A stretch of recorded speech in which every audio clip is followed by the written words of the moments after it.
धनबाद के golf ground में आयोजित की गई मार्क्सवादी समन्वय समिति के द्वारा किसान महाजुटान कार्यक्रम पहुंचे पूर्व विधायक अरूप चटर्जी।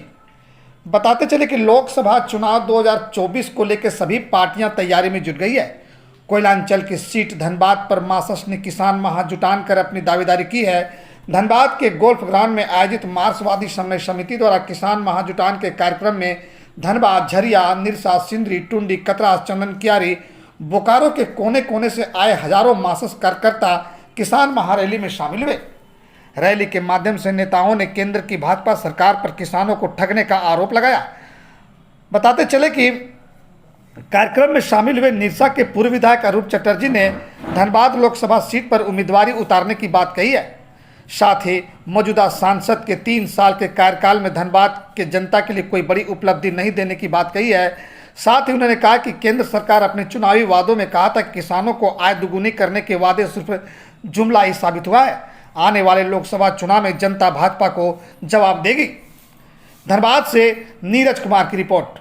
किसान संग्राम समिति द्वारा आज किसान का महाजुटान किया गया था, जिसमें सभी लोग अपने स्वेच्छा से भाग लिए और किसान की जो मूलभूत समस्या है वो समस्या का हम लोग डीसी के पास घेराव में हम लोग का आदमी गया हुआ है। सारी मुद्दा को ले जा करके उपायुक्त महोदय के पास जो है कि गया हुआ है, मुद्दा रख देंगे और उसी विषय में जो है कि आज हम लोग किसान महाजुटान करवाए हैं।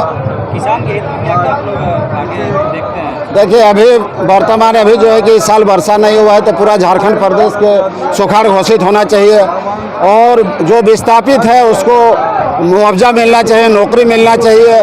जो जमीन कोयला प्रोजेक्ट करके देखिए, पहले 1972 में जमीन जो अधिग्रहण हुआ था उस समय कोई लिखा पढ़ी नहीं हुआ था। उस समय जो है अंडरग्राउंड माइंस चलाने के लिए ज़मीन को लिया गया था। अभी जो है कि बिना पूछे बिना नोटिस किए प्रोजेक्ट किया जा रहा है, जो कि वो ज़मीन जो है कि किसानों की है।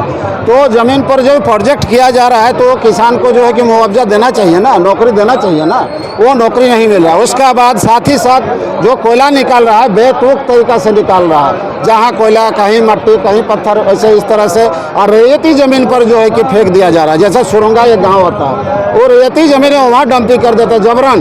तो इसलिए बर्दाश्त नहीं करेंगे। माई माटी के साथ खिलवाड़ होगा तो धनबाद की जनता बर्दाश्त नहीं करेगी।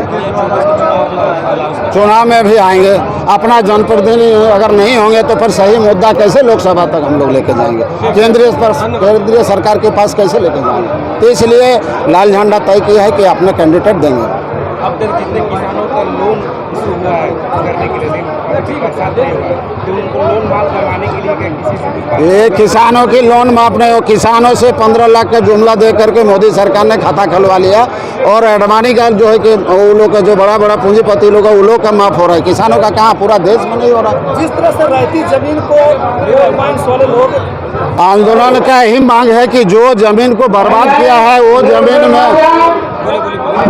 जमीन में जो है कि समतलीकरण करके मिट्टी डाल दिया जाए। जिस तरह का मेरा जमीन था उस तरह से मेरा जमीन को कर दे।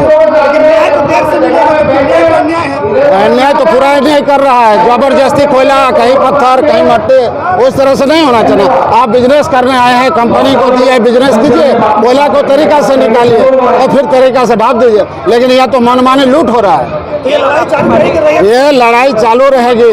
जो 77 के जो दशक में जो राय बाबू विनोद बिहारी महतो जी के जो नेतृत्व में जो लड़ाई चल रहा था लाल हरे के नेतृत्व में, फिर जो है कि शुरू हो गया है। इस बार जो है कि माई माटी का साथ जो है कि बर्दाश्त हम लोग नहीं करेंगे और इस बार हम लोग पूरा शक्ति के साथ हम लोग लड़ेंगे। देखिए, देश भर में किसानों की जो समस्या है, मिनिमम सपोर्ट प्राइस को लेकर इतने दिनों तक पूरे देश में लड़ाई हुई और उसके बाद झारखंड में जिस तरीके से बरसात की पोजीशन है, हम लोगों की मांग है जो यहाँ सुखाड़ घोषित करे सरकार इमीडिएटली, किसानों को राहत पहुँचाए, किसानों की फसल को बढ़ाने के लिए जो भी कदम उठाने की इतने सालों से अभी तक नहीं हुई। न नहर की व्यवस्था है न पानी की व्यवस्था है। सरकार इमीडिएटली इनकी जो भी व्यवस्था करना है वो करे। इसके इसके साथ साथ क्योंकि देश में 2024 में फिर से जनमत संग्रह हो रही है,